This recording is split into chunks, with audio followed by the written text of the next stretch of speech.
Bem-vindo a Gente, todos vamos lá que estão começar. entrando. Bom, eu inicialmente eu vou ligar meu vídeo aqui para poder me apresentar para vocês, tá? Eu me chamo Scarlett, sou docente aqui da Faculdade Pitágoras de Rio Branco, no Acre. Sou especialista na área da biossegurança e vigilância sanitária.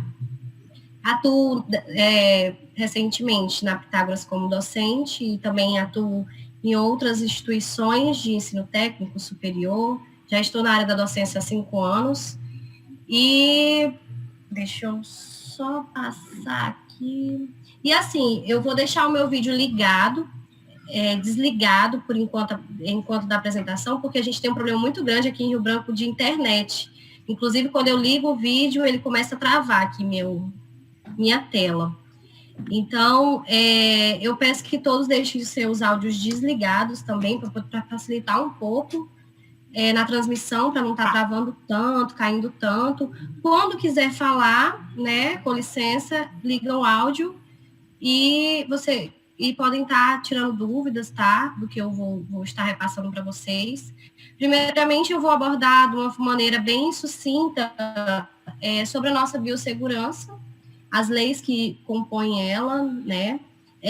Logo após, nós vamos abordar sobre a biossegurança no âmbito hospitalar, quais as precauções que nós podemos tomar, e vamos também abranger um pouco sobre o Covid-19, né? Quais os modelos de segurança, as boas práticas de biossegurança que nós podemos adotar nesse tempo de pandemia, tá bom? Então, qualquer dúvida, vocês podem interromper, fazer algumas perguntas que sejam pertinentes ao assunto, e eu vou desligar o meu vídeo por esse motivo. A minha internet está horrível. Horrível. Mas aí vocês vão acompanhando e qualquer coisa, qualquer dúvida, tá? Eu queria mandar um abraço para os meus alunos aqui de Rio Branco que estão participando. Muito obrigada por poderem participar. Aos alunos dos outros estados também, tá? Muito obrigada por estarem todos aqui. E vamos começar, tá bom? Ai, tá travando. Vamos lá. Deixa eu só desligar minha câmera aqui.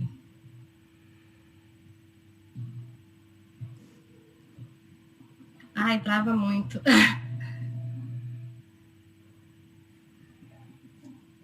Certo. Sobre a biossegurança no âmbito hospitalar, né? De um modo geral, o que seria a nossa biossegurança? A biossegurança ela compreende um conjunto de ações destinadas a prevenir, controlar, mitigar ou eliminar riscos inerentes às atividades que possam interferir ou comprometer a qualidade de vida, a saúde humana e o meio ambiente. Então, dessa forma, a nossa biossegurança ela se caracteriza como uma estratégia essencial para a pesquisa e o desenvolvimento sustentável. Ela é fundamental, né, de extrema relevância e importância, que diante dela nós conseguimos avaliar e prevenir os possíveis efeitos adversos das tecnologias da saúde. Então, a biossegurança ela é uma área muito ampla e ela consegue abranger bastante. Ai, aqui para passar é horrível. Só um instante. Ela consegue abranger bastantes tecnologias. Então, assim, no Brasil, a biossegurança ela começou a ser institucionalizada a partir da década de 80, quando o Brasil ela tomou parte do Programa de Treinamento Internacional em Biossegurança. Na época era ministrado pela Organização Mundial de Saúde, e ela teve como objetivo estabelecer pontos focais na América Latina para o desenvolvimento desse tema. E, a partir daí, deu-se uma nova série de cursos, debates, implantação de medidas para acompanhar os avanços tecnológicos em biossegurança. Então, a partir desse momento, eles começaram a ver a importância que a biossegurança ela tinha no nosso dia a dia, no nosso ambiente hospitalar. Então, em 1985, a Fiocruz ela promoveu o primeiro curso de biossegurança no setor da saúde. E a biossegurança foi a biossegurança em biotecnologia. Foi o primeiro curso que eles deram aqui no Brasil. Ela aconteceu no Rio de Janeiro, e o Ministério da Saúde passou a implementar medidas de segurança como parte do processo de boas práticas laboratoriais e hospitalares, que a partir daí ela desencadeou uma série de cursos relevantes sobre o tema. Eu só não sei porque que não está conseguindo passar, só um instante.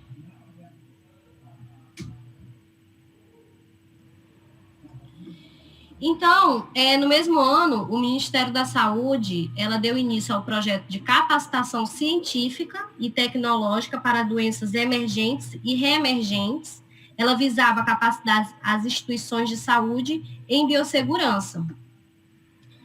Foi em 1995 que houve a publicação da primeira lei de biossegurança, que foi a lei número 8.974, de 5 de janeiro. Posteriormente, ela foi revogada pela lei número 11.105, de 24 de março de 2005. E a discussão da biossegurança trouxe resultados e avanços ao tema. No entanto, no mesmo ano, o Ministério da Saúde... a lei de biossegurança, né, a lei brasileira, que é essa 8.974, de 5 de janeiro, ela estabelece normas de seguranças e mecanismos de fiscalização no uso das técnicas de engenharia genética, como construção, cultivo, manipulação, transporte e comercialização, consumo, liberação e descarte de organismos geneticamente modificados. E ele visava proteger a saúde do homem, dos animais, das plantas e também do meio ambiente. Logo após, surgiu a lei NR32. Essa lei é uma norma regulamentadora, né? Ela estabelece diretrizes básicas para a implantação das medidas de proteção à segurança e à saúde dos trabalhadores em serviços de saúde. Então, essa NR32, ela foi própria para o profissional da saúde. E ela recomenda, para cada situação de risco, a adoção de medidas preventivas e a capacitação dos trabalhadores para o trabalho seguro. Então, o que acontece? Hoje em dia, nós temos milhares de normas a ser cumpridas quando estamos dentro do ambiente hospitalar, justamente em favor dessa NR32 que surgiu. Antes dela, nós não tínhamos essas regulamentações a serem cumpridas. E a NR32, ela dispõe que a responsabilidade ela é solidária, ou seja, compartilhada entre contratantes e contratados, quanto ao cumprimento das diretrizes. É importante para sua efetiva aplicação, a consciência e participação dos trabalhadores. A NR32, deixa eu ver se eu consigo só passar esse slide aqui, que eu não estou conseguindo. Pronto. Foi. A NR32, ela abrange as seguintes situações de exposição a riscos para a saúde do profissional. Ela abrange os riscos biológicos, os riscos químicos e a radiação ionizante. E abrange ainda a questão da obrigatoriedade da vacinação do profissional de enfermagem, das mais diversas vacinações, né? Tétano, hepatite e demais vacinas que elas estão contidas na PCMSO, com os reforços pertinentes, conforme recomendação do Ministério da Saúde. Então, todo profissional da saúde, ele tem que estar com a sua carteirinha. Deixa eu só ver se eu consigo. Ele tem que estar com a sua carteirinha de vacina em dias para poder atuar dentro do ambiente hospitalar. E, assim, nós consideramos como um risco biológico a probabilidade da exposição ocupacional a agentes biológicos. Em relação aos acidentes perfuro-cortantes, os profissionais de enfermagem são os trabalhadores mais expostos. Por quê? É a maior categoria nos serviços de saúde. Nós, quando entramos em um hospital, nós temos uma categoria gigantesca de enfermagem, tanto enfermeiros quanto técnicos de enfermagem. Eles têm contato, vocês têm contato direto na assistência aos pacientes, né?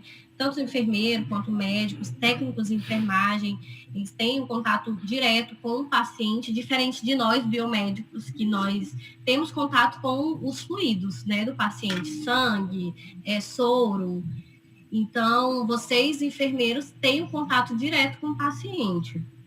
E pelo tipo de frequência das tarefas realizadas, como coletas e etc. A gravidade dos acidentes com pérfuro cortante é grande. Ela é a porta de entrada de doenças infecciosas graves, e como a hepatite B, C e a AIDS. Então, nossos profissionais da saúde, aí, nossos enfermeiros, técnicos, eles têm um grande número de acidentes com pérfuro cortantes. Então, de 60% a 80% mais ou menos das exposições que ocorrem após a realização do procedimento podem ser evitadas com a prática de precauções padrão e com o uso sistemático de dispositivos de segurança. E aí é quando entra nós da biossegurança, vigilância sanitária, vigilância epidemiológica, para a gente poder abranger todas essas questões. No que diz respeito aos nossos profissionais da saúde, né, a biossegurança ela se preocupa com as instalações hospitalares, todos os tipos de instalações hospitalares, elas têm que ser passadas pela vigilância sanitária e, né, pelas leis da biossegurança, e as boas práticas com os agentes biológicos, aos quais os profissionais estão expostos, e até mesmo a qualificação da equipe de trabalho. A gente vê bastante todos esses profissionais, eles têm que passar por uma capacitação para poder atuar, né? Eu acho que está acontecendo alguma coisa, por favor. Para poder atuar, né, na área hospitalar, tem que passar por uma capacitação sobre NRs, lei regulamentadora e etc. É importante porque nesses locais existe a frequência e exposição a agentes patogênicos, e além disso, é claro, de riscos físicos e químicos, que nós estamos diariamente expostos. Então, apesar de muitos profissionais eles considerarem a biossegurança como normas que dificultam a execução do seu trabalho, são regras que garantem a saúde do trabalhador e do restante da população, porque quando conseguimos nos proteger, proteger o nosso ambiente de trabalho, nós protegemos a população também, para não levar agentes patogênicos para a rua.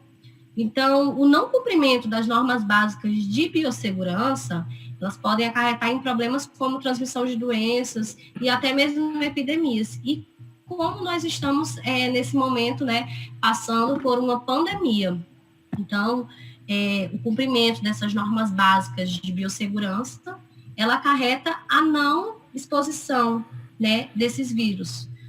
Então, é importante sempre também lembrar que o colaborador, por obrigação, ele tem que notificar a ocorrência de qualquer acidente de trabalho.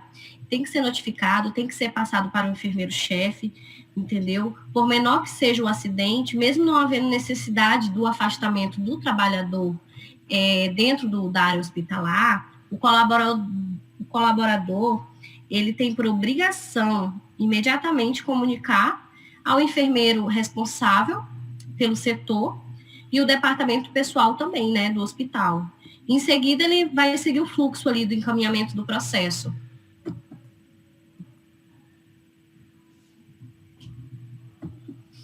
Deixa eu só tentar passar aqui meus slides, que eu não estou conseguindo. Agora foi.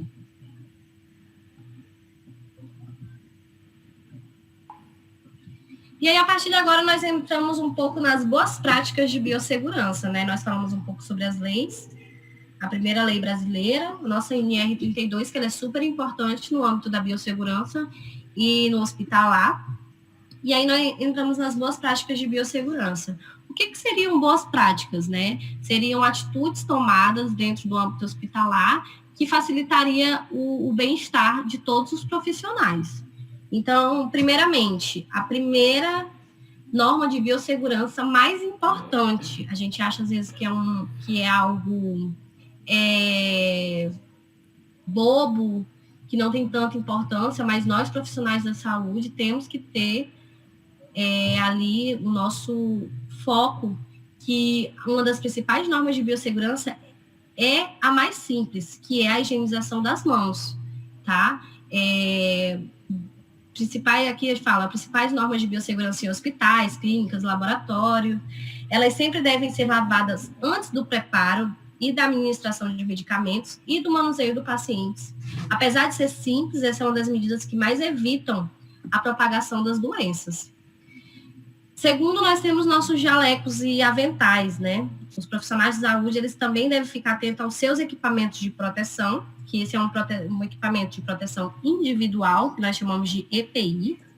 Então, tais como jalecos e aventais, que devem ser usados apenas no local do trabalho e nunca em áreas públicas ou mesmo refeitórios e copas no interior da unidade de saúde. É muito comum, né? Não só aqui em Rio Branco. Pode falar. Alguém quer falar alguma coisa? Você chegou num ponto que eu realmente ia te perguntar. Já que tu chegou nesse ponto, eu vou te fazer essa pergunta sobre o jaleco. Né? Onde eu trabalho, a comissão de CCIH disse que o jaleco ele não era um EPI, ele era um uniforme. Então, o jaleco, ele é um EPI ou ele é um uniforme? O jaleco, ele é um EPI, ele é um equipamento de proteção individual. O que é o EPI, né? É o equipamento de proteção individual. O jaleco, ele não é um uniforme, certo? O uniforme é quando a gente coloca uma blusinha, né? Algo que caracteriza o espaço onde nós estamos. Tanto que o jaleco tem lugares que não precisam nem caracterizar, né, o local onde se trabalha. Então, ele não é caracterizado como uniforme, ele é um equipamento de proteção individual do profissional da saúde. Alguma coisa, alguma base onde relate isso, porque ela falou que muita gente diz que o jaleco ele é EPI, mas na verdade ele não é. Certo. Depois, porque eu não tenho o artigo aqui agora, mas nós temos artigos, né, publicados. Depois eu posso até estar te enviando esse artigo. Claro, eu aceito, professor. Pode deixar. Depois, no final, eu vou passar meu número de contato. Tá. E aí, quem quiser estar tendo acesso a esse artigo, eu posso estar enviando, que lá diz que é equipamento de proteção individual. É tanto que nós temos 2 tipos de jalecos, que é o de tecido, né? Sim. E o descartável. Então, ele é considerado, sim, assim como as luvas, assim como a touca, a máscara, o propé, ele é considerado um equipamento de proteção individual. Por quê? Porque ele protege o profissional da saúde aos agentes patógenos. Entendeu? Entendi. Obrigada. E aí, depois, mais à frente, quando eu der meu número, você pode estar me adicionando e eu posso estar te enviando esse artigo. Com certeza, eu vou lembrar. Tá bom, pode lembrar. Pode falar. Obrigada. Eu achei aqui uma norma regulamentadora de número 6 da Fiocruz define o jaleco como um EPI, não como um EPC. Isso. Fiocruz. Porque o EPC é o quê? O EPC é o equipamento de proteção coletiva, correto? Então, assim, o jaleco, ele se caracteriza como equipamento de proteção individual. Ele não é coletivo. Tá bom? Pois assim eu aprendi, né? Mas aí a comissão do CCH veio lá e disse que o jaleco não era EPI, era uniforme, né?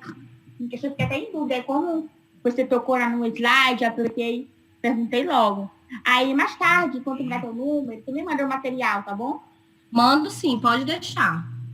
Tá bom, meu, obrigada. Porque, na verdade, aparecem vários tipos de, não digo nem de leis, né? Vários tipos de normas regulamentadoras. Sim. Mas, assim, a gente sempre tem que procurar o que realmente, de fato, é confiável, né? Sim. Fazer comparações, porque, às vezes, a gente vê um artigo e ele fala uma coisa, mas dentre 10 artigos, só ele fala aquilo. Então, assim, a gente tem que sempre procurar algo que tenha bastante referência, né? E que, de fato, seja ali o ideal. Tá bom? Tá bom, obrigada. Por nada. Então, os jalecos e aventais, eles devem ser usados apenas no local de trabalho. Nós vemos muito, assim, profissionais da saúde que saem do seu âmbito, né? Sai ali da salinha da enfermagem e sai passeando pelo hospital inteiro. Biomédicos também da área laboratorial saem do laboratório. Então, assim, para ser usado exclusivamente no local do trabalho. Oi, podia só desligar o microfone, por favor, porque dá uma interferência. Tô falando com ele. Bom, e apesar de ser uma recomendação conhecida por todos os profissionais da saúde, é muito comum a gente observar pessoas utilizando jalecos em áreas públicas, né? Transportando de maneira inadequada, porque o jaleco, após ser utilizado, ele tem que ser colocado em uma sacola plástica. Quando se chega em casa, tem que ser feito ali a asepsia correta do jaleco, tá bom? Para ele não ser um causador de propagação de agentes patogênicos. Então, um ponto importante, e ele que merece destaque, é a propagação de bactérias resistentes que nós temos. Normalmente, elas são encontradas... Tem alguém com o áudio ligado?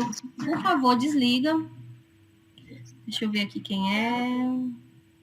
Dione.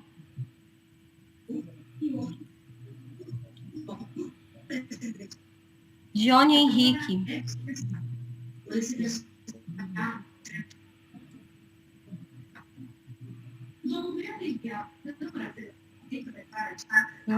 Professora, boa noite. Oi, boa noite. Leandro Pimentel, cheguei agora, tudo bom? Certo. Referente sobre a propagação de bactérias resistentes, por exemplo, se há comprovação sobre aquele jaleco que, se o vírus, no caso, falam sobre esse coronavírus, existe a possibilidade de ele fixado também no jaleco ou não? Com certeza. Já foi comprovado? Com certeza. Já há artigos já sobre isso, porque assim, o coronavírus da Covid-19 é um vírus novo, né? Então, todos os estudos sobre ele é completamente recente, certo? Então, tem ali os tempos de vivência do vírus em cada tecido. Eu digo assim, em cada tecido, em cada área. Por exemplo, no jaleco, né, que é um tecido, ele tem mais ou menos, eu não me engano, ressalto, 2 a 3 dias. Tem um tempo dele de vivência também na madeira, no vidro, no plástico. Então, assim, com certeza, no jaleco, ele é uma forma de propagação. Ok. Certo? Ok. Obrigada. O recomendável, então, é usar o descartável, no caso, né? Sim, o recomendável em épocas de Covid-19, eu vou até chegar lá mais um pouco à frente, mas já vou deixando de antemão, que você use o seu jaleco de tecido, de pano por baixo, e um jaleco descartável por cima, entendeu? Boa. E aí o recomendado é esse. Muito bem. Dione Henrique. Eu queria que ela desligasse o microfone, eu não sei desligar o microfone dela. Sou péssima. Professora? Mas tá bom, vamos continuar. Oi? É a Lauriane que tá com o microfone ligado. Lauriane. Lauriane,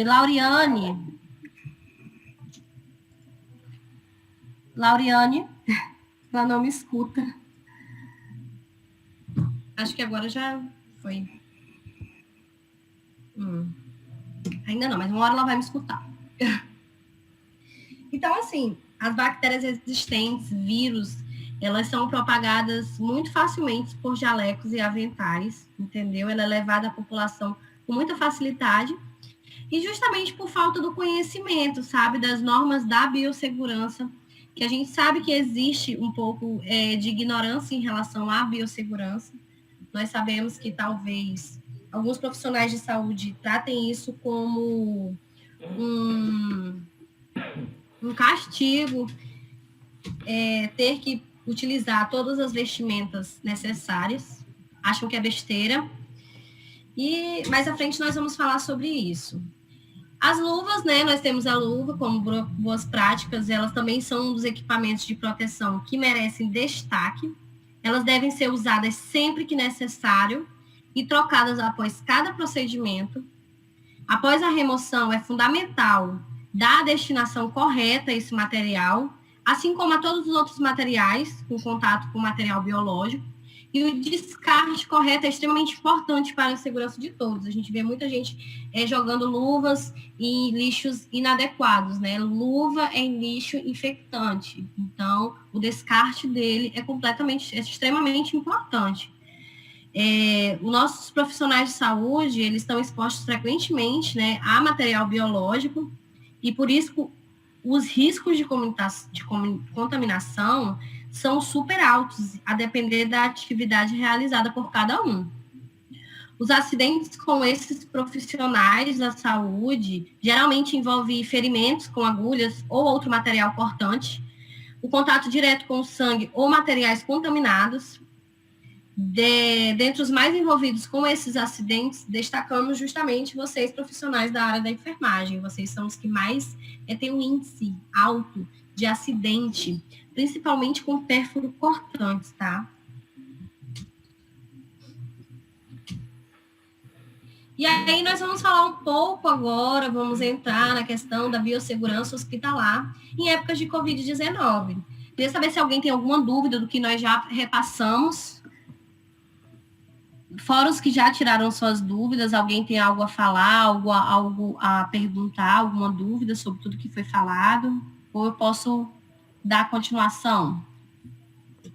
No caso, já existe, Leandro, novamente, professor, já existe, no caso, protocolo perante a biossegurança hospitalar para o Covid, então, já, professora? Já existe protocolos de segurança, já, com certeza, tá? E dentre os protocolos, eu vou falar uns agora, né, na biossegurança hospitalar do Covid-19. Desde que esse novo coronavírus ele apareceu, né, teve incidência na China, especialistas de todo mundo têm destacado a necessidade dos equipamentos de proteção individual e coletivos para o profissional da saúde, porque nós somos os que mais estamos expostos, né, a esse vírus. Estamos em contato direto, né, com o vírus, ainda meio que desconhecido. Então, estamos expostos a riscos. E no momento atual, em que a nova síndrome respiratória pandêmica, que é denominada por Covid-19, ela está associada ao novo coronavírus, SARS-CoV-2, e é capaz de gerar muitas incertezas no ambiente hospitalar, em especial na transmissibilidade das partículas virais infectantes. Então, é o que eu sempre digo, são muitas perguntas, poucas respostas, mas é isso, né? Os cientistas, estudiosos estão aí lutando para poder descobrir, né, formas de proteção, vacinas contra esse novo vírus. Deixa eu ver se eu consigo passar aqui de novo, porque eu tenho...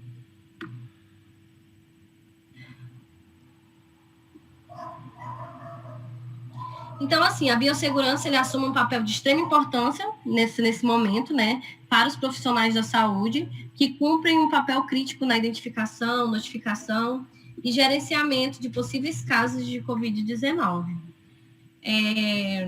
Os profissionais da saúde, eles devem seguir protocolos padrões de atendimento aos pacientes com suspeita ou casos confirmados de coronavírus. Como nosso colega aqui, Leandro, se eu não salvo engano, perguntou se já existem padrões, protocolos a serem seguidos. Existe sim, tá? Desde o primeiro momento que surgiu esse novo coronavírus, já houve protocolos a serem seguidos, padrões no combate, né, da linha de frente para os profissionais contra a Covid-19. Então, aqui nós temos algumas orientações do Ministério da Saúde com medidas de prevenção e controle para cada etapa de atendimento. Então, um dos protocolos, né, eu listei aqui alguns mais importantes. Desde o primeiro atendimento, a pessoa com a suspeita do novo coronavírus deve utilizar máscara cirúrgica, né? Antes, quando surgiu esse vírus, era obrigatório só os profissionais da saúde, lógico, mas agora nós sabemos que todas as pessoas são obrigadas a usar máscara, justamente por causa do nível de transmissão que esse vírus tem. Então, todos devem utilizar máscara. A gente fala aqui máscara cirúrgica, mas a gente sabe que nem todas as pessoas conseguem a máscara cirúrgica, que elas estão escassas, mas adiante eu vou falar sobre essa escassez de EPIs para vocês.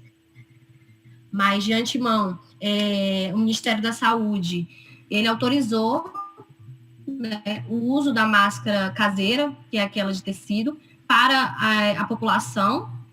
Não que ela tenha tanta eficácia, ela não tem eficácia alguma, mas ela serve como uma barreira física, certo? Para que possa proteger, assim, pelo menos o mínimo que seja. É melhor do que estar sem nenhuma proteção facial. Então, assim, o segundo passo do protocolo é o atendimento da pessoa com suspeita de Covid-19. Ela deve ser realizada em sala privativa ou com menor circulação de pessoas, mantendo a porta fechada e o ambiente ventilado.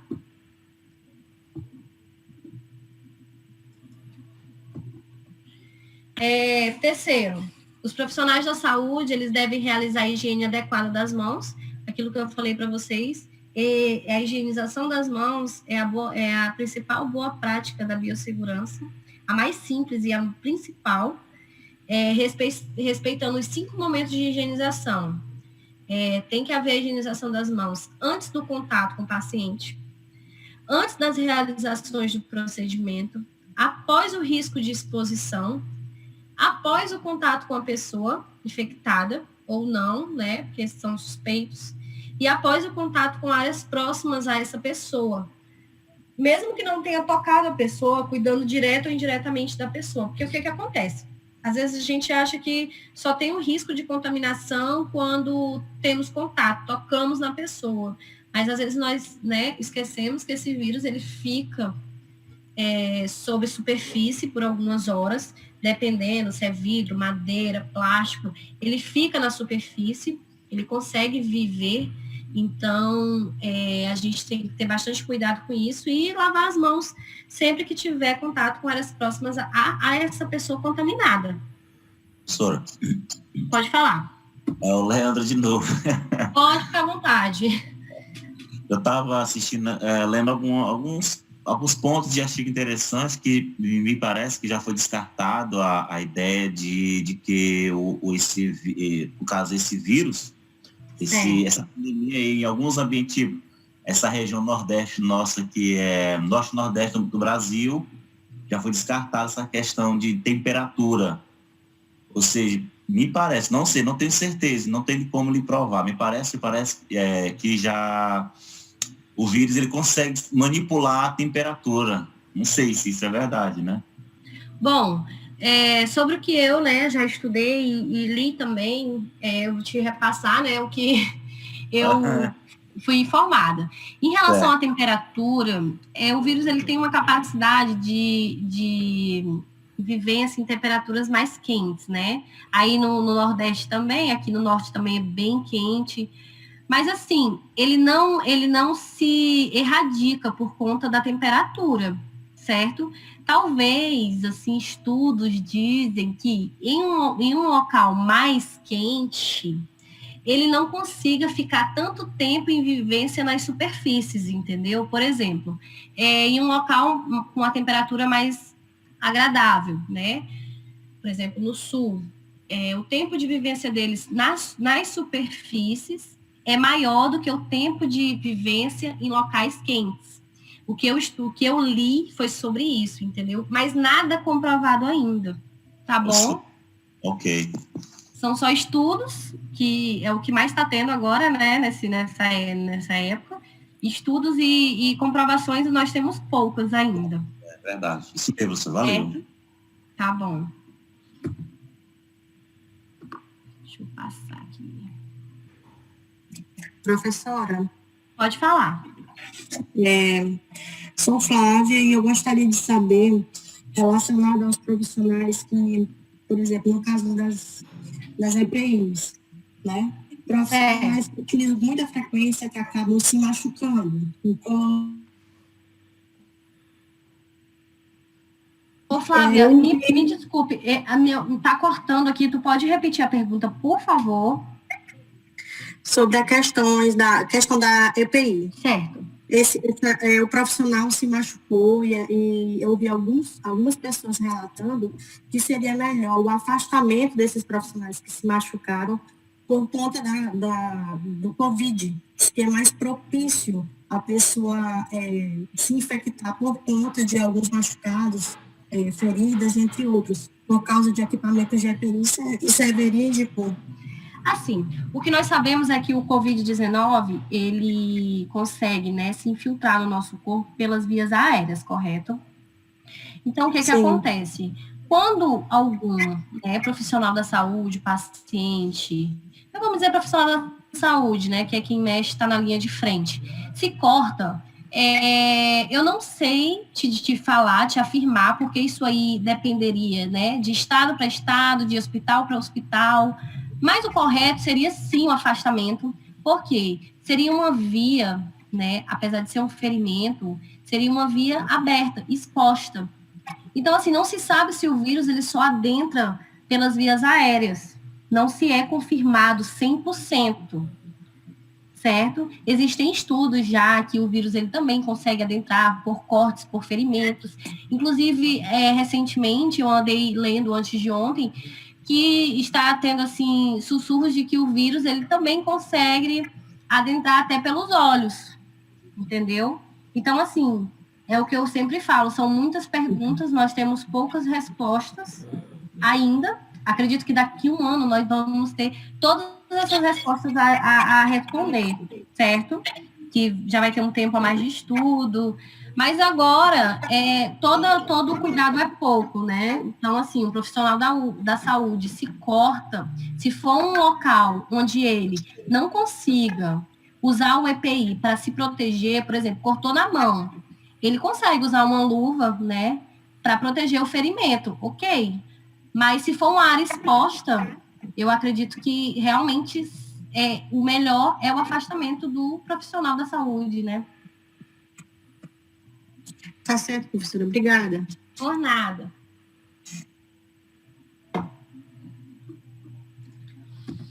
Então, assim,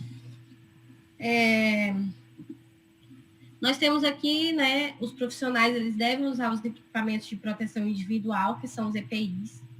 E aí, vamos começar a falar um pouco sobre esses EPIs em época de Covid-19. Quais os EPIs mais corretos, né? Nós temos o protetor ocular, que é interessante, né, todos usarem. O protetor de face, que é esse aí, geralmente, o protetor ocular e o protetor de face, ele é utilizado para quem está no combate de frente mesmo, os enfermeiros que estão ali de frente, né, contato direto com o paciente, porque qualquer gotícula de saliva, de um paciente infectado pode causar na contaminação do profissional da saúde.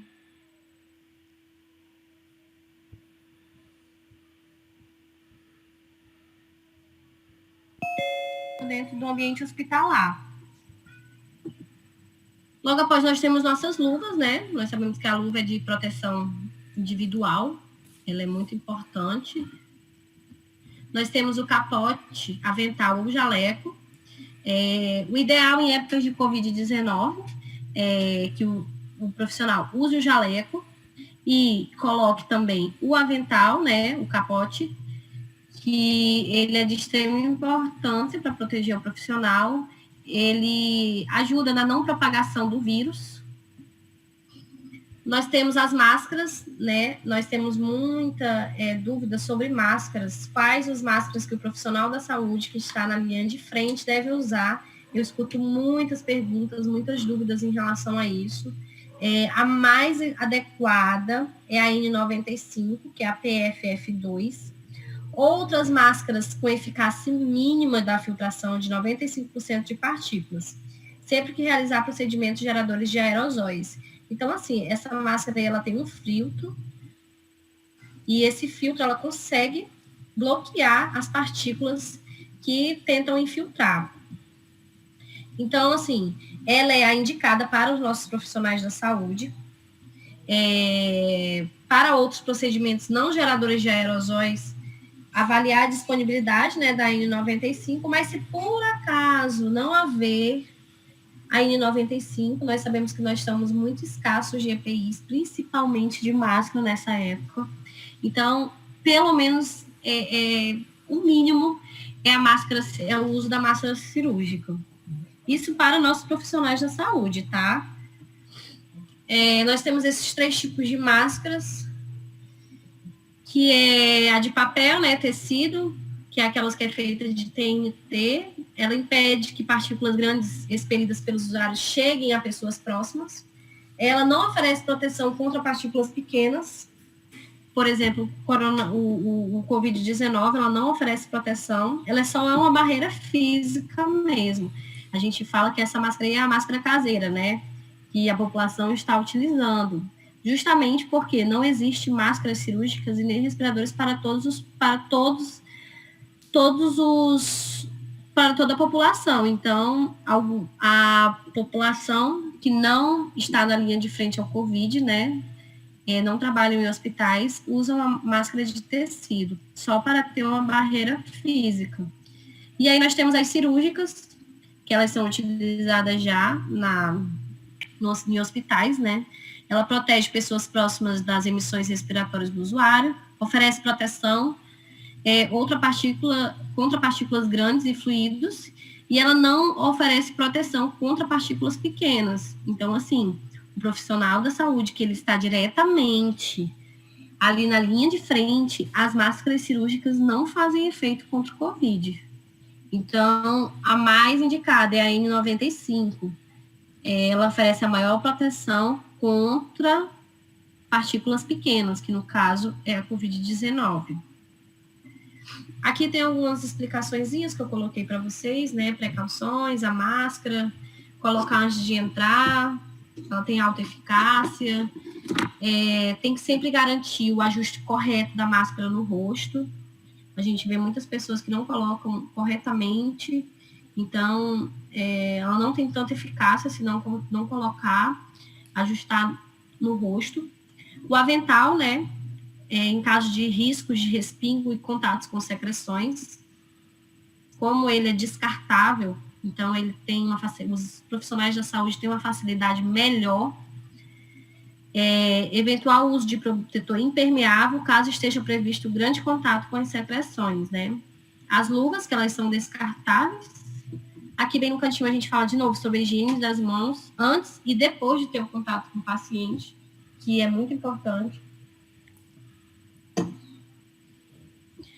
E os óculos, né, em caso de riscos de respingos, eles também podem ser substituídos pelos protetores de face que eu mostrei anteriormente para vocês.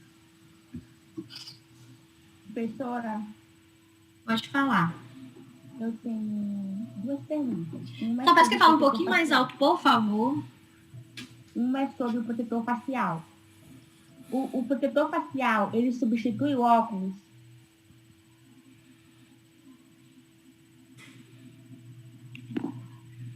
Eu não escutei, pode... O protetor facial, o EPI protetor facial, ele substitui o óculos?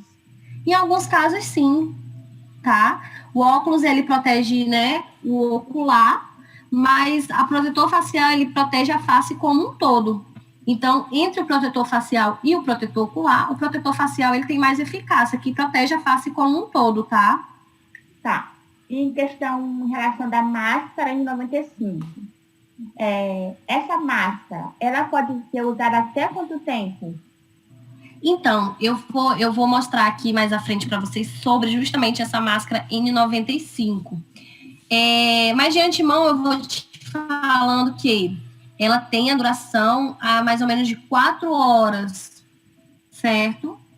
O correto de utilização dela é até 4 horas. Qualquer máscara, ela não pode ser passada de 4 horas.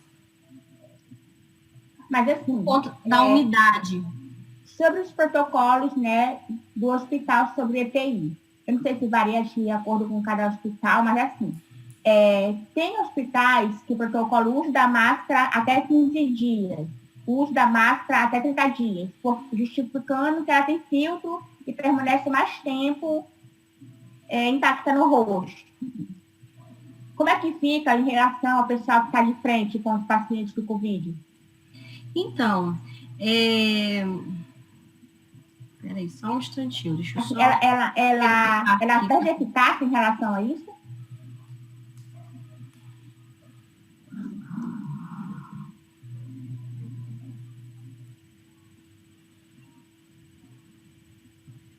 Então, sobre a reutilização, né, das máscaras que você quer dizer.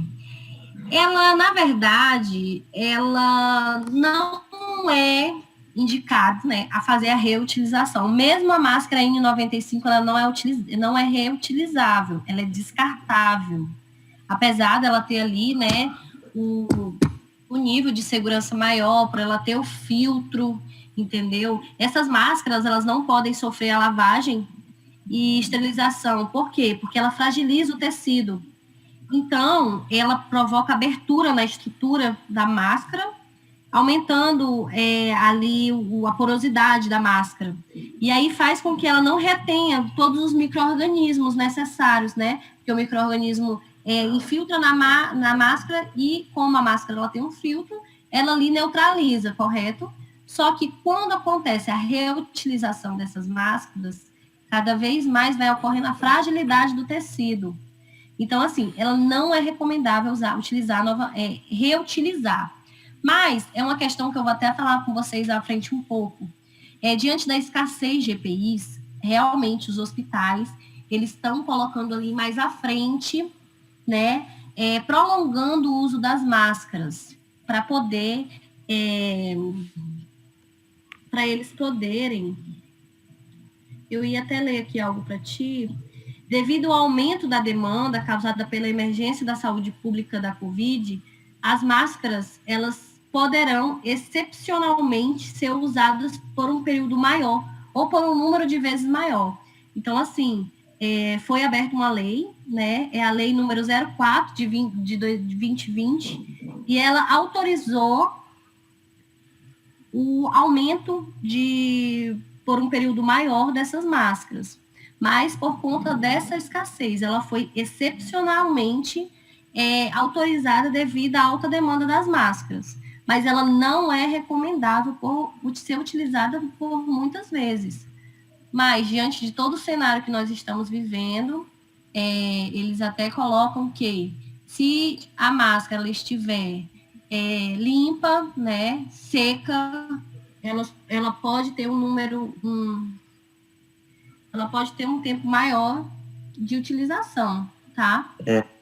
Professor. Tá. Mas assim, professor, caso a sua reutilização, vamos dizer, por um período maior do que 7 dias, ela já perde eficácia, então? Perde sim. Ela já perde a eficácia. E professora? Pode falar. A questão da máscara, não sei se pode até ser assim interessante.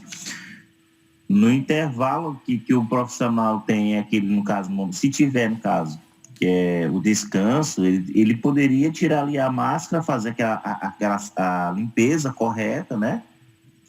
E porque já sabe que no mercado hoje essa máscara N95 ela já está difícil de ser encontrada, né? Tanto para a população quanto para os profissionais.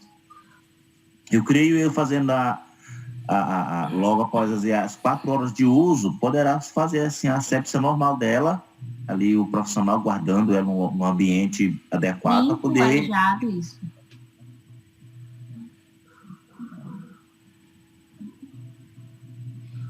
Oi, vai falar ainda? Não, já. Não, sim, exatamente. O que o colega falou aí é o que a gente faz, né? Mas eu só queria me garantir que esse uso prolongado, ele perdia a eficácia. E também, assim, é correto usar essas máscaras, como se diz? Caseiras. Será de TNT por cima da N95 para proteger mais ou não? Por baixo. Na verdade, assim, há essas máscaras caseiras, né, que é a de TNT e também tem a de tecido, ela serve mais mesmo para a população, como uma barreira física, entendeu?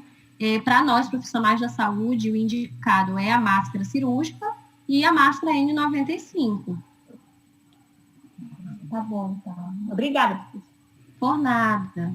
Obrigado, professor. Valeu. Então, vamos lá, né?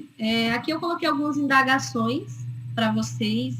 Tem causado muita preocupação a falta de EPI, né? São os equipamentos de proteção individual para os trabalhadores da saúde nesse momento. Nós sabemos que está escasso toda a população, principalmente para os profissionais de saúde. Os profissionais de saúde estão sofrendo muito com com essa falta e justo agora, né, que tanto precisamos. E aí a gente coloca a indagação. Isso tem a ver com a biossegurança? Vocês acham que a biossegurança não está ligada propriamente a esses equipamentos, essa falta? Na verdade, assim, essa questão referente aos equipamentos de proteção individual é um problema de biossegurança, sim. Ela tem em vista que o significado da palavra, deixa eu até passar aqui para vocês, que assim tem no próximo slide. O significado da palavra biossegurança, ela é entendido por seus dois componentes, né? Bio, do grego bios, que significa vida, e segurança, que se refere à qualidade de estar ou ser seguro, ou seja, livre de danos. Então, a biossegurança, ela denota uma segurança da vida. Então, de acordo com o estabelecimento da norma regulamentadora número 6, que é a NR6, da portaria 3.214/78, ela considera que equipamento de proteção individual, todo dispositivo ou produto de uso individual utilizado pelo trabalhador, destinado à proteção aos riscos suscetíveis de ameaçar a segurança e a saúde no trabalho. Então, assim, para a moça, né, para a aluna aí que me perguntou mais no começo, se o jaleco ele era um EPI, né,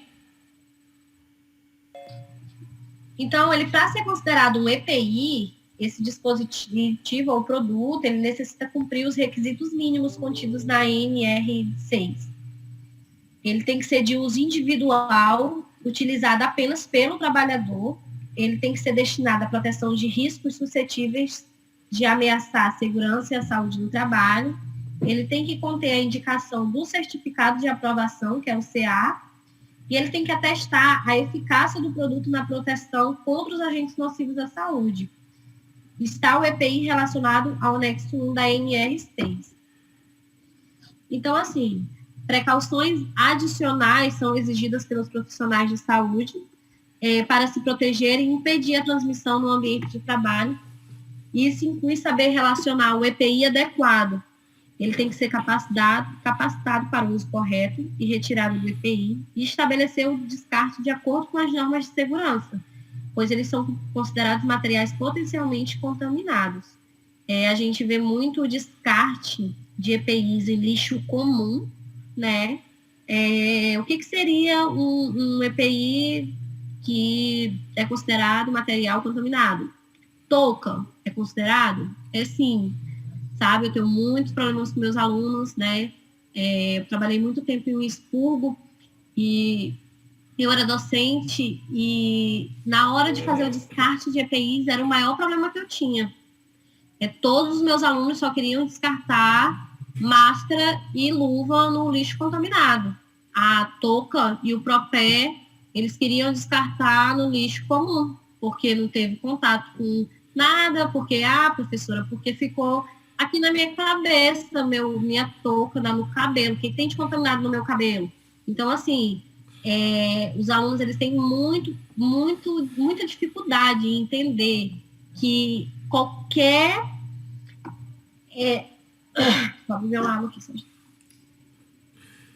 que qualquer equipamento de proteção individual, ele tem que ser descartado em lixo contaminante.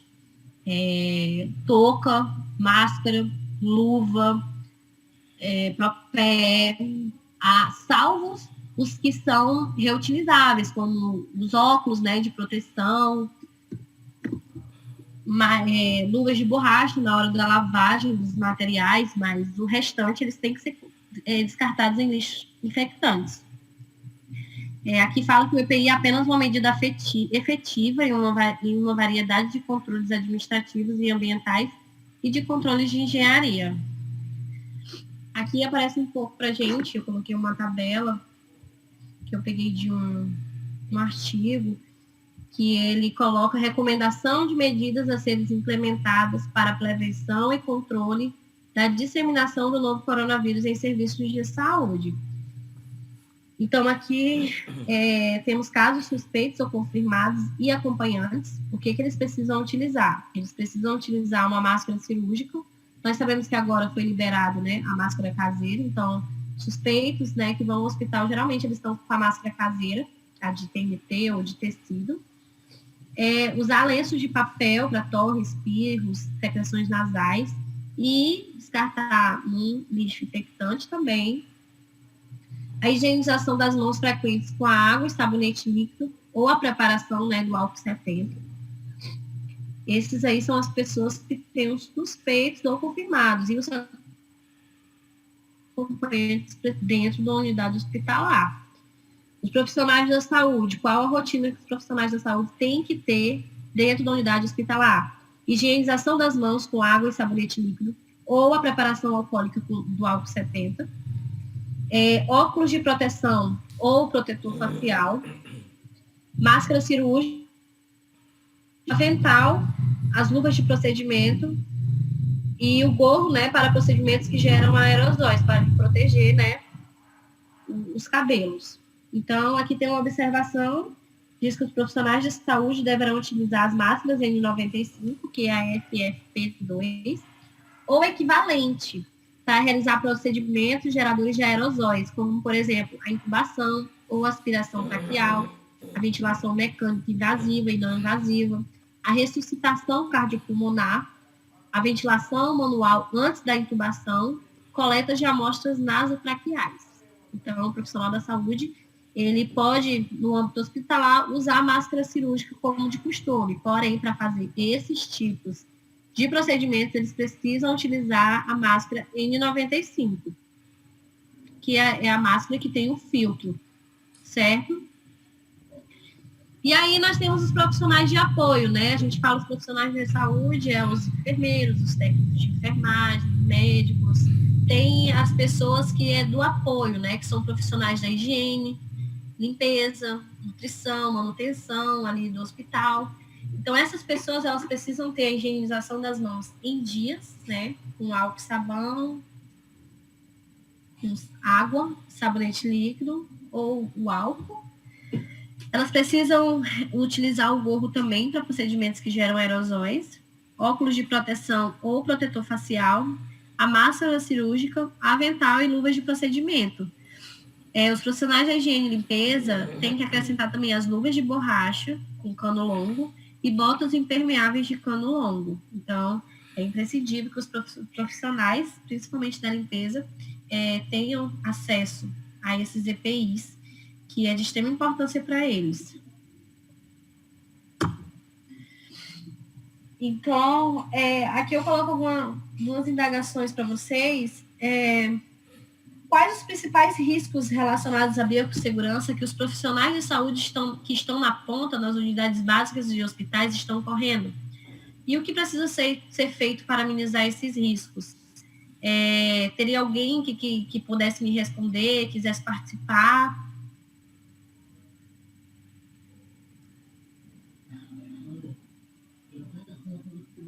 Professora? Pode falar. Repita novamente a pergunta para mim, por favor. Só um instante. Deixa eu só admitir duas pessoinhas que estavam aqui querendo entrar.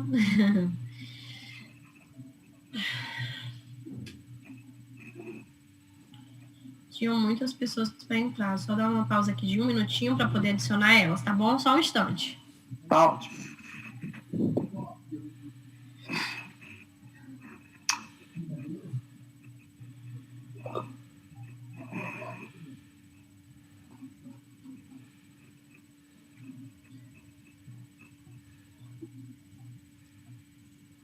Prontinho.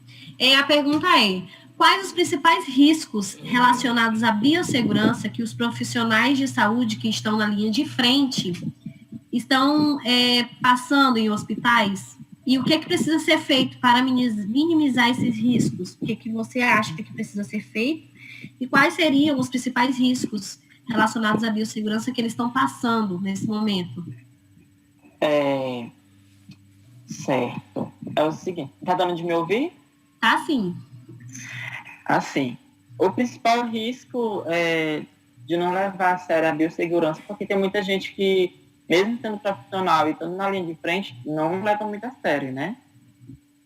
O principal risco é se contaminar, não só do Covid, porque a gente está enfrentando o Covid, nós temos que levar em consideração que nossos pacientes têm outras doenças patológica, né? E geralmente, quando eles chegam no hospital, na unidade básica de saúde, ou quem atende pelo SAMU, pode ter devido a um acidente.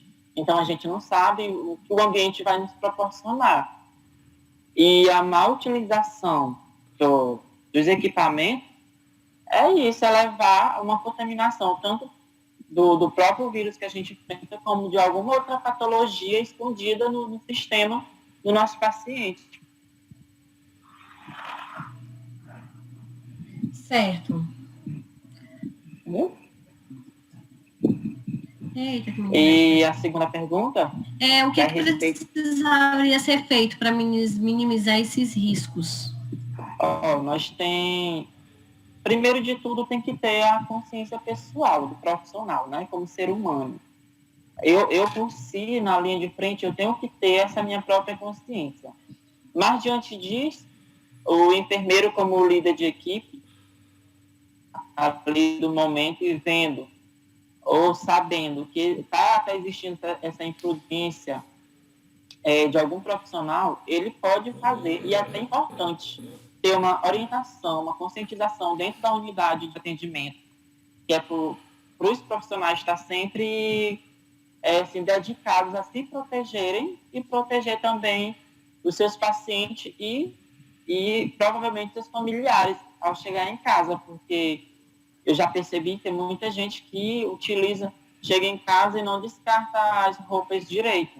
Hoje eu vi um enfermeiro que estava com o jaleco descartável lá assim, numa areazinha à frente do hospital. Então, ali ele põe em risco ele e quem está próximo dele, mesmo despercebido. Então, a melhor forma de se proteger é utilizando os EPIs, até porque foi para isso que eles foram criados, né? Para nos proteger. Isso mesmo, muito obrigada. Alguém mais queria fazer alguma colocação de o que acha que os nossos profissionais estão mais acessíveis, né? E alguma ideia do que precisa ser feito para minimizar os riscos de contaminação dentro do ambiente hospitalar?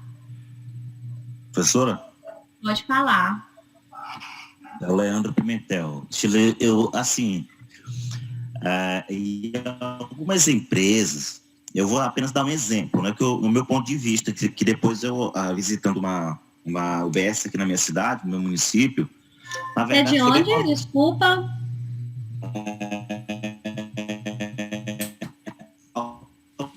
Do Maranhão. E o que acontece? Eu observei, mesmo assim, eu ando lá mas não visita, vou ver como é que é e tal, não. Eu passei e observei que existe nessa unidade, no caso, aquele diálogo de profissionais, mesmo para, como é que eu posso dizer, de conversinhas, né, aquelas brincadeirazinhas, assim, tem muitos profissionais da nossa área que não estão levando, eles mesmos não estão levando a sério, alguns, não são todos, não estou generalizando, lógico, né? Existem algumas empresas particulares, é o seguinte, que existe aquele profissional,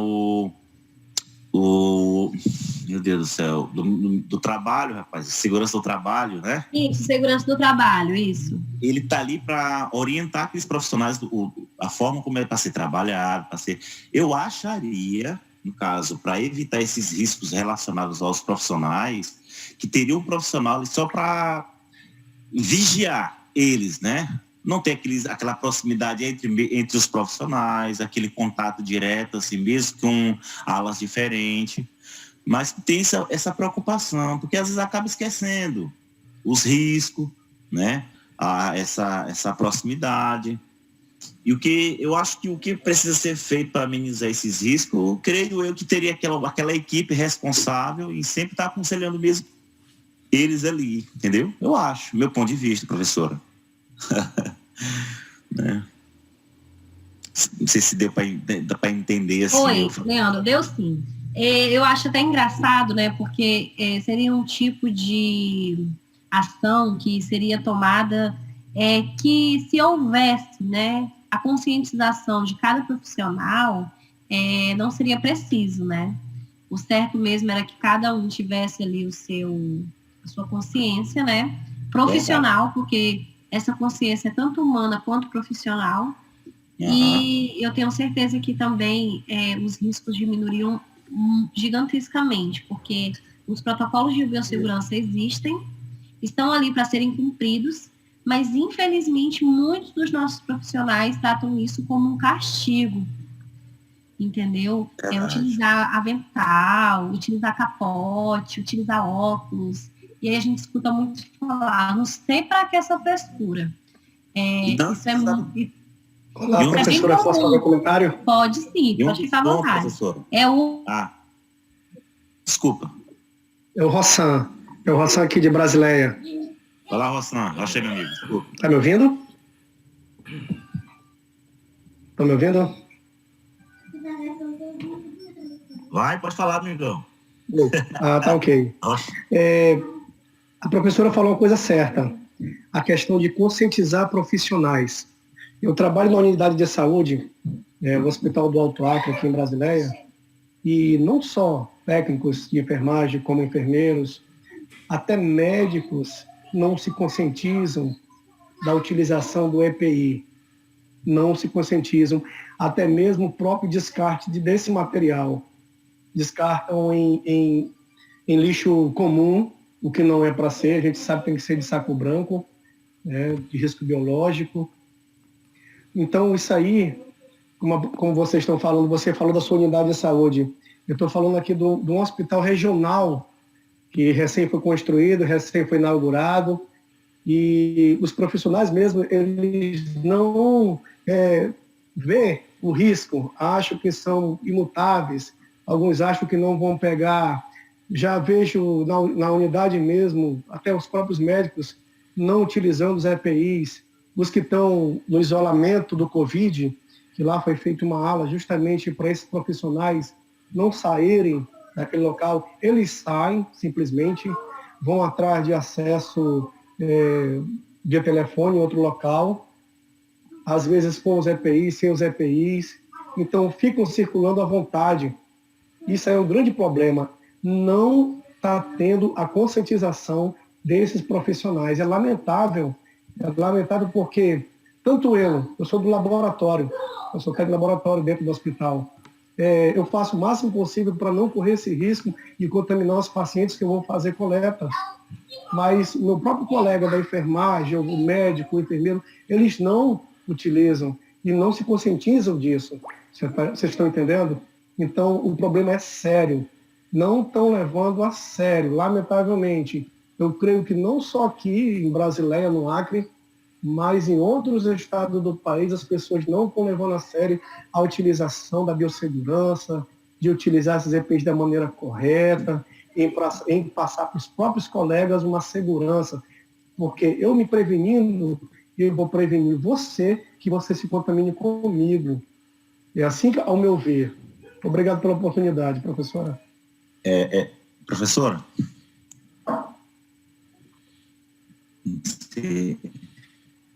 Rossan, é isso mesmo. Isso é interessante, porque assim, a participação do enfermeiro na frente nós somos um dos profissionais que estão à frente dessa pandemia, médicos, enfermeiros, técnicos.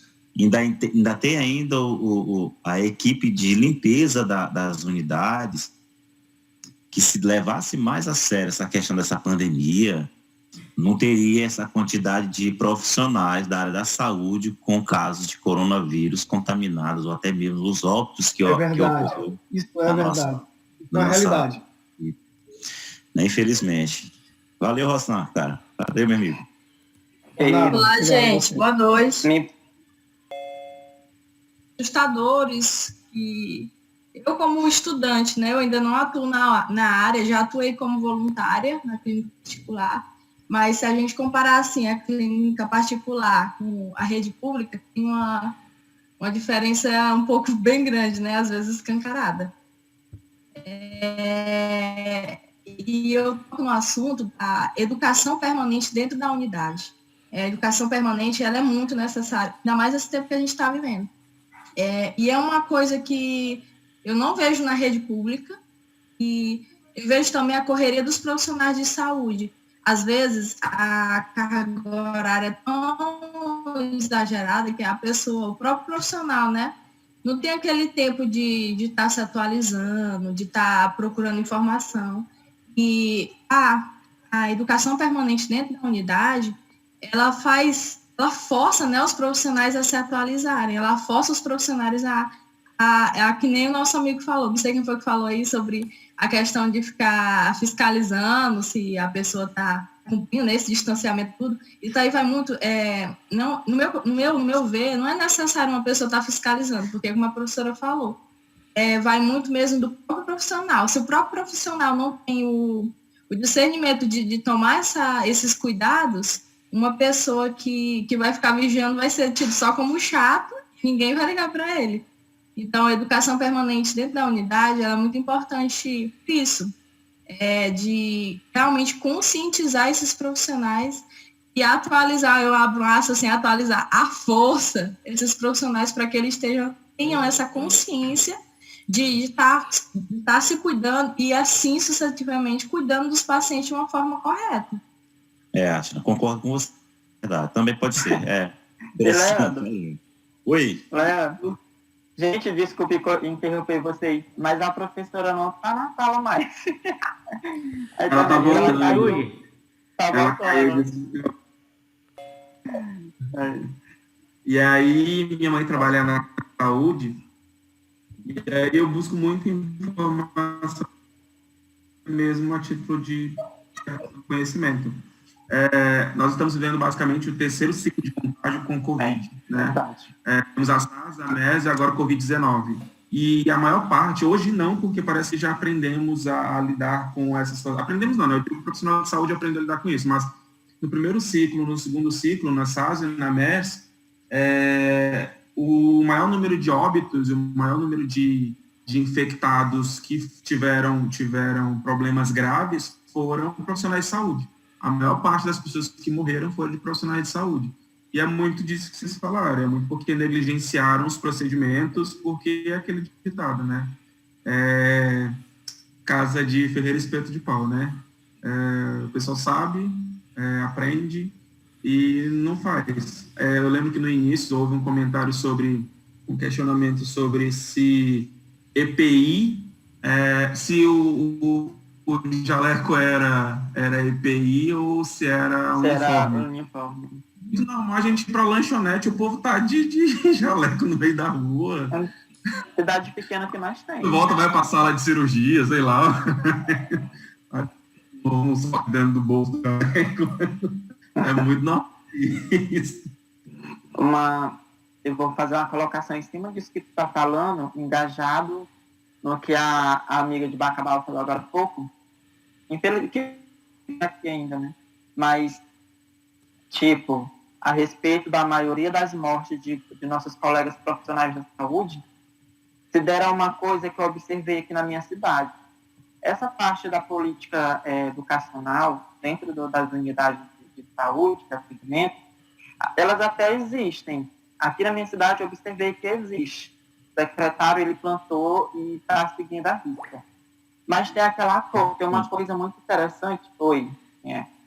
Léo, eu não sei, o pessoal, meus colegas, não sei se existe essa sobre os riscos relacionados aos enfermeiros que estão aí, os profissionais de saúde que estão à frente, se separaram já a questão de óbitos ou de casos confirmados nos profissionais, se separaram, se tem essa estatística, profissionais da área pública e privada. Eu acho que não... eu já vi. Se tem, eu gostaria de saber se... Eu já vi. Ok. Já vi, é bem interessante isso. E a da pública, Leandro? A privada, ela segue à risca todas as diretrizes. E é uma coisa triste porque, por exemplo, a cidade pequena, como a minha, né? Cidadezinha pequena, que o número de casas demorou a aparecer e tá indo devagarzinho, aparecendo no caso aqui, outra lá. Tu acha que os profissionais da UBS ali do bairro, da UBS do interiorzinho aqui próximo à sede, estão a professora voltou. A senhora menina estava fazendo strip. o papo tava tão gostoso, né? A troca tão gostosa aí que ninguém tava nem se atrevendo a interromper, né? Mas a professora chegou mesmo, eu não tô vendo. Deixa eu só me achar aqui no meu próprio slide. Pronto. Então, assim, os riscos são muitos, né? Como já colocados por vocês. Tendo em vista que nós estamos tratando de uma enfermidade que ainda está sendo estudada, né? Não temos nada concreto ainda, poucas coisas são concretas, tudo são suposições de estudos, então a cada dia são novas informações, elas surgem inesperadamente, principalmente no que diz respeito à potencial liberação das partículas desse vírus no meio ambiente, né? Como nós estávamos comentando, até quanto tempo esse vírus ele dura em cada superfície. Temos média, porém não temos certeza se realmente é esse tempo. Também houve estudos recentemente sobre as partículas do vírus, eles ficam em liberação no ambiente, né? As pessoas que fazem atividades físicas, se elas estiverem acometidas desse vírus, ela libera partículas de suor com esse vírus no ambiente. E aí, até quanto tempo essas partículas ficam, né, no ar? Então, assim, são muitas perguntas. E até agora não temos tantas respostas para tudo isso. Então, assim, nenhum EPI, como o nosso colega acabou de falar para a gente, aí, né, na cidade de vocês, estão vendendo máscara própria para idosos, certo? E que ela é a eficácia e tudo, é tudo assim, o marketing, né, da venda. E a única coisa que eu tenho a dizer para vocês é que nenhum EPI, ele fornece segurança total, nem à população e nem ao trabalhador, certo? Existem, né, precauções adicionais, para os profissionais de saúde, elas são exigidas, essas precauções, para se protegerem e impedirem a transmissão no meio ambiente e no ambiente de saúde. Uma dessas proteções é a máscara facial, mas certamente nem essa máscara facial, né, que ela envolta assim, toda a face, ela é garantia, né, de que o profissional não será contaminado. Então, assim, toda a prática de biossegurança ainda é pouca. Então, é importante que o nosso profissional ele tenha consciência para a gente poder minimizar esses riscos. E mesmo com a consciência, ainda irá acontecer casos de profissionais de saúde contaminados. Não tem jeito. Então, assim, para a gente poder sofrer o menor impacto possível dos nossos profissionais, a conscientização seria o primeiro passo, realmente. Então, assim, o profissional, ele pode ser contaminado por pequenas partículas virais, pelos aerosóis, que podem penetrar a partir da máscara. Então, as máscaras, elas são eficazes na captura das gotículas e ela é a principal via de transmissão do coronavírus. O que nós temos certeza até agora é isso, que as nossas vias aéreas são as principais vias de transmissão desse vírus. E desde que estejam sendo empregadas de forma correta. Então, assim, a máscara, ela é eficaz, né? Ela tem uma porcentagem de eficácia, mas se for utilizada corretamente. Nós sofremos muito com a má utilização da máscara. O profissional ele pode estar com a N95, mas se ele não utilizar corretamente, ele será contaminado da mesma forma. Correto? Então, deixa eu passar aqui. Outros fatores que devem ser considerados os tipos e a qualidade dos equipamentos utilizados, procedimentos, o ambiente e, mais importante, o grau de conhecimento do profissional que está à frente da atividade. E aí aqui eu sempre faço assim, uma indagação. Então, assim, o quanto que aquele profissional conhece, certo? Será que ele está buscando se atualizar? Será que ele está buscando atualização perante esse enfrentamento que nós estamos passando? Porque nós sabemos que quando, né, como é um vírus novo, quando fizemos, né, ali a nossa faculdade, a graduação, a especialização, nós não estávamos diante desse vírus. Então, assim, é necessário uma atualização do profissional da saúde Não adianta fechar os olhos e falar, é um vírus comum, a gente, sabe, consegue tirar de letra. Tem que ser estudado, sim. Ele tem que ser analisado, porque nós estamos passando, né, enfrentando, assim, diretamente uma pandemia. Então, o profissional da saúde, ele precisa se atualizar nesse quesito. E aí é onde que entra a nossa conscientização nos hospitais. Então, será que todos os hospitais eles estão tornando-se obrigatório a atualização do profissional da saúde em relação a isso? Com certeza não, né? Nós temos escassez até de profissionais da saúde, então com certeza não está sendo obrigatório esse tipo de treinamento. Então, assim, o nosso profissional da saúde, perante esse problema, precisa se atualizar. Nesse contexto, que realmente é necessário para que o profissional de saúde minimize os riscos, é conhecer e identificar os mesmos no seu ambiente de trabalho. Então, se agora nós estamos passando por uma pandemia, é de extrema importância que o profissional da saúde se atualize. Procure saber mais, estude um pouco, procure novas formas de biossegurança dentro do ambiente hospitalar para minimizar os riscos de contaminação. Então, tudo isso aí tem que ser visto, tem que ser dado a importância necessária, que é a partir daí que nós vamos conseguir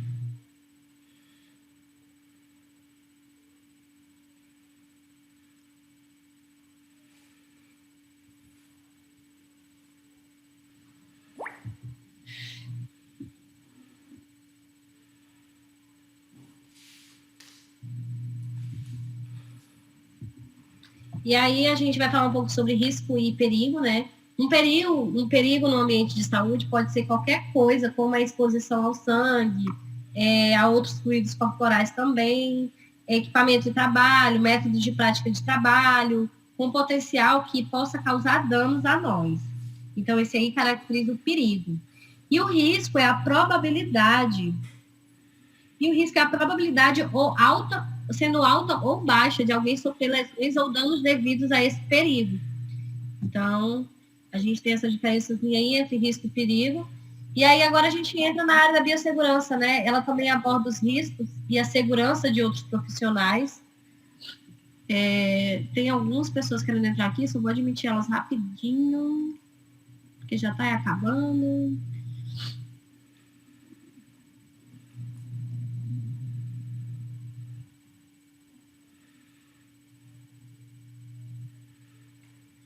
E aí, assim, a área da biossegurança, ela aborda também os riscos e a segurança de outros profissionais que não são da saúde, como o pessoal da limpeza, no caso de hospitais e unidades de saúde. Isso aí é uma pergunta, né?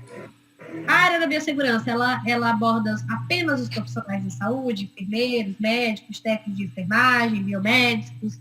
Eu acredito que a resposta de todos vocês seja não, né? Nós sabemos que os profissionais da limpeza, eles também fazem parte, né? A biossegurança também aborda eles, os profissionais da limpeza, de hospitais, unidades de saúde. Como eu já comentei, né? A biossegurança ela é abrangente, ela se trata da segurança à vida. Então, nesse sentido, todos os profissionais que direta ou indiretamente estão expostos aos riscos ocupacionais, eles merecem atenção no que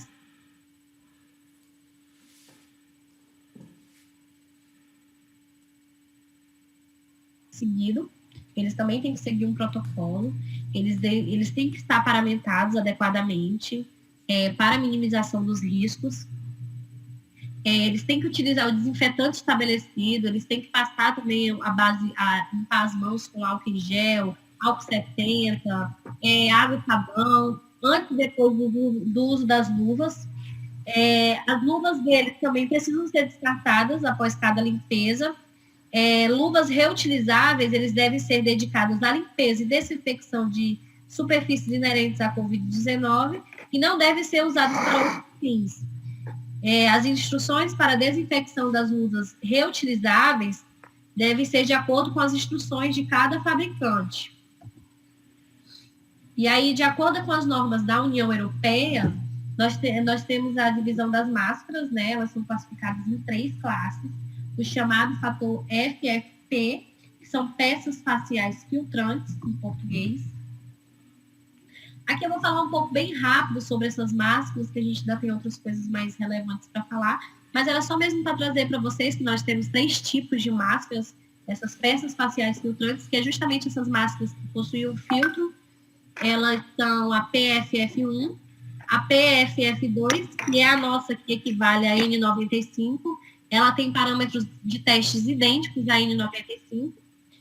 E a PFF3, que ela equivale a... Oi, alguém pode desligar, por favor, o microfone. Liviano. Desliguem os microfones, por favor. Esqueceu ligado.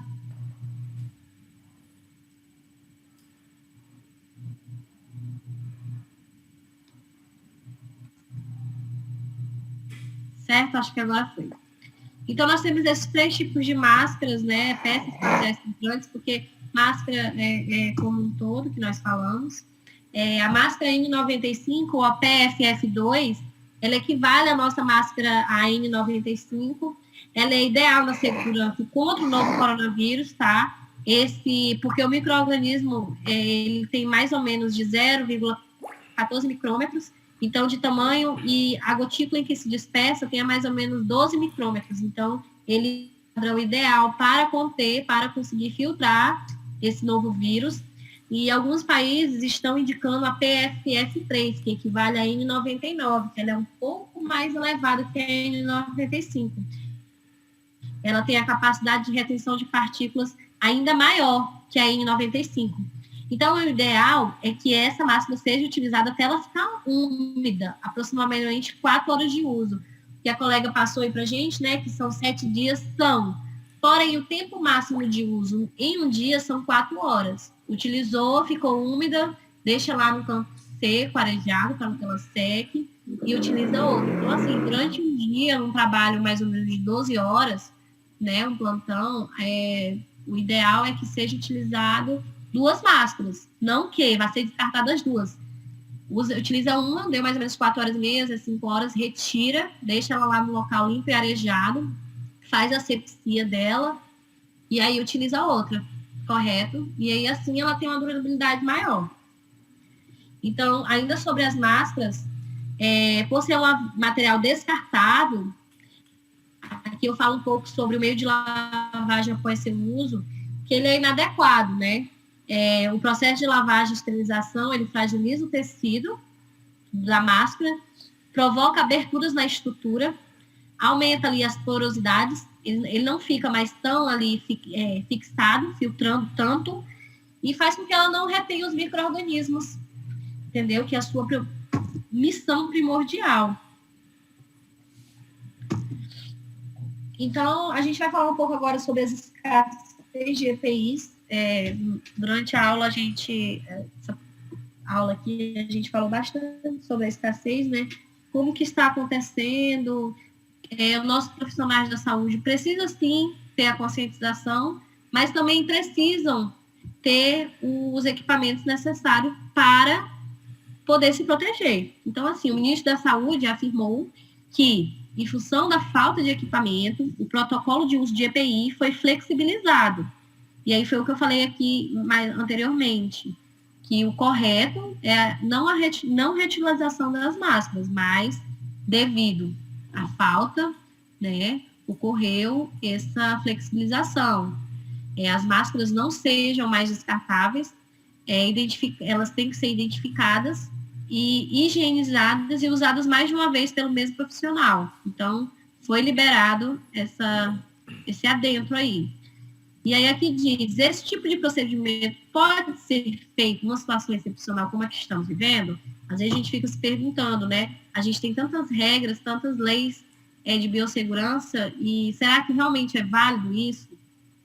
E aí aqui aparece uma publicação, né, que fica explícita, que excepcionalidades devido à alta demanda por máscaras N95 ou equivalente. Então, ela é excepcional nesse caso, nesse processo em que estamos passando.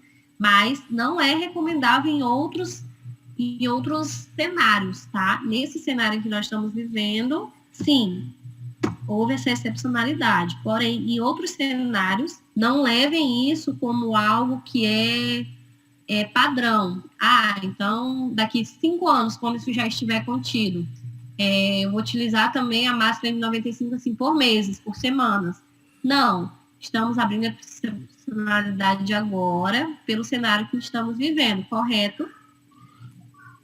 E, de acordo com a ANT, número 04/2020, e devido ao aumento da demanda causada pela emergência de saúde pública, as máscaras de proteção respiratória poderão excepcionalmente ser usadas por período maior ou por um número de vezes maior que o previsto pelo fabricante, porque toda essa máscara, toda vez que a gente pega uma máscara dessa, nós temos ali o tempo estimulado pelo fabricante, então depende muito de máscara para máscara. Mas elas têm que ser utilizadas pelo mesmo profissional e que sejam seguidas minimamente as recomendações descritas na nota. No dia 21 de março, a Agência Nacional de Vigilância Sanitária, a Anvisa, publicou uma nota orientando os profissionais da saúde a utilizar a máscara N95 por um período maior que o indicado pelos fabricantes, desde que o objeto esteja em bom estado, limpo e seco. Então, é bom a gente frisar, tá, essa recomendação da Vigilância Sanitária, que Anvisa, que pode ser reutilizável, sim, por um período maior, mas tem que estar em bom estado. E, ainda de acordo com esse comunicado, a agência não orienta o uso de máscaras vencidas, mas indica o uso além do prazo de validade designado pelo fabricante. Isso porque muitos desses produtos têm indicação de descarte a cada uso. A indicação é necessária, é muito válida, porém, muitos profissionais relatam baixos estoques para atender os pacientes graves em UTI